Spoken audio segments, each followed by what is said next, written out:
Vamos a Brasília conversar com Rodrigo Orengo, porque o Ministério da Economia já cogita a volta do auxílio emergencial, mas quer uma contrapartida. E qual seria, Rodrigo Orengo? Bom dia. Muito bom dia, Ellen. Bom dia a todos. A contrapartida seria aquela PEC emergencial, a contrapartida de redução, de reestruturação da máquina pública. E essa contrapartida e esse recado ele é fundamental hoje para o mercado. Por quê? Quando se fala em auxílio emergencial, todo mundo fica com o pé atrás, porque fica aquele receio no ar de drible no teto de gasto, ou seja, de desequilíbrio fiscal. O que o Ministério da Economia e o ministro Paulo Guedes estão se manifestando agora é justamente por esse sentido. Olha, vamos sim trabalhar, vamos discutir o auxílio emergencial, a volta do auxílio emergencial, só que isso tem que ter lá um contrapeso no orçamento, no equilíbrio orçamentário.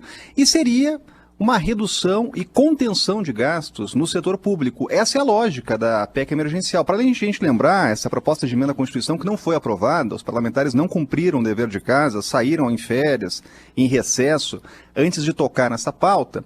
Essa matéria, ela cria até e prevê criar até gatilhos de redução de salário e jornada de servidores em casos de crise. Foi o que aconteceu na iniciativa privada.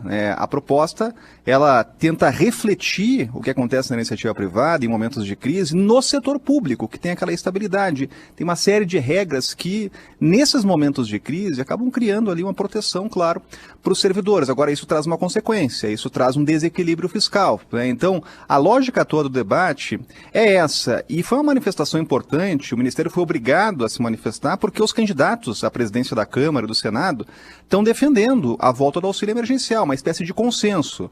Porque muitas pessoas, a gente está falando de 20 milhões aí de brasileiros, que ficaram sem o auxílio emergencial e ainda não têm uma alternativa. Os níveis de emprego ainda estão preocupantes. A gente está num momento de crise. Então, qual é a alternativa que se dá num momento como esse? Bom, os candidatos estão defendendo isso. O debate imediato, emergencial, de uma espécie de auxílio ou de uma reformulação do Bolsa Família. Agora, para isso, vão ter que se comprometer realmente a cortar na carne, a fazer a história do dever de casa, a reestruturar a máquina pública para abrir espaço no orçamento. Aliás, a gente não tem orçamento votado ainda neste ano. É mais uma coisa que os parlamentares deixaram de fazer antes de entrar no recesso. Então, o primeiro ato aí do presidente do Senado, principalmente, que mexe com o orçamento, que é o presidente do Congresso, vai ser conduzir esse debate para, logo de imediato, votar o orçamento e aí encaminhar esse debate aí de uma alternativa ao auxílio emergencial. Tem muita gente precisando e a classe política aí precisa dar uma resposta. Orengo, você falou, Ministério da Economia já defende a volta do auxílio emergencial. E é um ponto importante porque a gente tem, e isso vem desde o ano passado, Ministério da Economia defende nova CPMF, Ministério da Economia defende reforma administrativa, defende outras tantas reformas. E quando a gente vê que isso pode resultar em um aumento de impostos, furar o teto de gastos, o Ministério da Economia defende, Paulo Guedes, o Palácio do Planalto, o presidente Jair Bolsonaro, diz que não. Existe já um posicionamento do Palácio do Planalto em relação ao auxílio? O presidente Jair Bolsonaro voltou a dizer que não é aposentadoria, que não é benefício social que tem que ficar o ano inteiro. Então, é o Ministério da Economia ainda sem o apoio do Planalto? Esse é um conflito que não é de hoje, viu, Sandro? E é um conflito entre a área econômica e a área política. Nesse momento, a área econômica está tendo um discurso mais realista, porque é isso que vai acontecer, esse debate ele vai existir. Então é aquela coisa, se ele vai existir, que se ofereça uma contrapartida. Que realmente se abra um caminho para uma reestruturação da máquina pública, de buscar um equilíbrio fiscal, porque você realmente aprovar o auxílio emergencial sem dar contrapartidas é realmente abrir espaço aí para esse desequilíbrio, no momento que a gente sabe que o déficit fiscal está aumentando. Agora, essa espécie aí de conflito entre essas duas áreas, a política e a econômica, é algo que a gente já está acostumado a ver aqui em Brasília, Claro que a área política tenta pesar o apoio do governo para uma política desenvolvimentista, de auxílio. O Ministério da Economia, do outro lado, pede equilíbrio fiscal. Então isso vai acontecer. O importante agora é que, logo depois da eleição à presidência do Congresso, esse tema vai voltar e aí esse debate do auxílio emergencial vai aquecer aqui no Congresso. Falando em economia ainda, o presidente Jair Bolsonaro não quis participar do Fórum de Davos, que acontece de forma virtual nesse ano.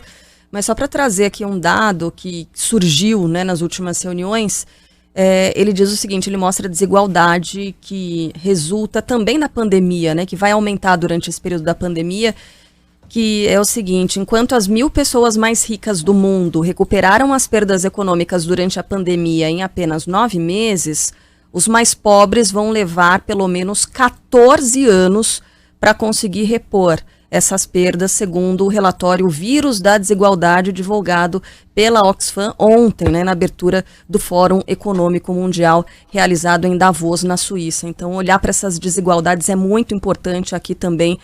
A nossa política econômica tem que levar isso em consideração, né, Orengo? É verdade, e sabe que isso era inevitável, né? Já estava se esperando realmente o aumento das desigualdades, né? Agora, qual é a saída? E pelo menos o discurso público que mudou, e isso é importante também destacar. O ministro, a gente estava falando do ministro Paulo Guedes, e teve uma outra declaração dele que é importante aí nesse cenário.